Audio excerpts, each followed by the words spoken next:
setting up your chart. Ngayon, i-guide ko naman kayo ngayon kung ano ang mga tools and instruments na gagamitin natin sa pagtra-trade.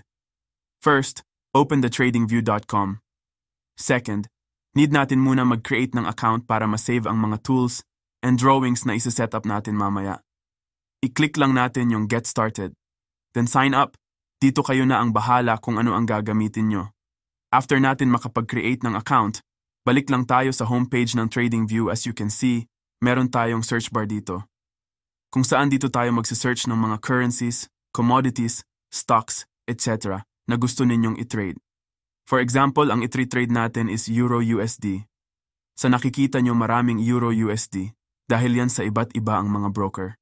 May mga broker na magkakaiba ang charts. But for me, ang ginagamit ko lang dito is FXCM, Oanda, at Forex.com. Kapag tinapat natin yung cursor natin sa instrument, may makikita tayong ribbon sa may left side. Ang ribbon is parang pang-bookmark lang natin sa instrument para hindi na tayo mahirapan maghanap pa sa susunod. Pindutin lang natin yung launch chart para ma-open natin yung chart. At dito sa taas, makikita natin yung name ng currency. Sa baba naman niya ay yung mga indicators na ginamit natin.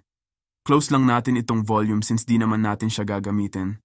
At dito sa upper left corner, itong tabi ng plus bandang right side niya, makikita natin yung time frame. I-add to favorites lang natin yung mga importanteng time frame. Starts from weekly, daily, 4 hours, 2 hours, 1 hour, 30 minutes, and 15 minutes. And sa right side naman ng time frame is, makikita natin itong candles. Click lang natin and add din natin ang line and candles. And sa right side naman ng candles, makikita natin itong indicators kung saan dito tayo magse-search ng mga indicators na gagamitin natin sa pag-trade. And dito naman sa left side natin is yung toolbar. Sa trendline tools, I add to favorite lang natin itong trend line, vertical line, and horizontal line. As you can see, may lumabas sa chart natin na shortcut para sa mga tools na gagamitin natin. Sa baba naman ng trendline tools, makikita natin itong Gann and Fibonacci tools. Click lang natin yung arrow. Then I add to favorite lang natin itong Fib retracement at yung Gann box. At sa baba naman ng forecasting and measurement tools, EAD din natin itong long and short position at yung date range. Then sa geometric shape naman is yung rectangle at yung path. And lastly, yung sa annotation tools naman is yung text. After natin ma-add lahat ng tools, ayusin naman natin ang time zone ng ating chart. Right-click lang natin yung chart, then settings. Sa chart settings, pindutin lang natin itong symbol. Then sa baba ng data modification, click lang natin ang drop-down ng time zone, UTC, at hanapin lang natin ang UTC for New York. Sa status line, uncheck lang natin itong OHLC values at bar change values para malinis tignan ang ating chart. Then sa scales and lines naman, scroll lang natin sa baba and makikita natin itong time scale. Make sure na naka 24 hours yung time hours format natin. Then sa canvas, bahala na kayo kung gusto nyo baguhin yung background color ng chart nyo. And watermark para lang makita sa background yung name ng instrument. Then sa trading, uncheck lang natin itong buy-sell buttons dahil di naman tayo dito mag-e-execute ng trade. Ginagamit lang natin yung trading view para makapag-technical analysis. After that, click na natin yung OK button.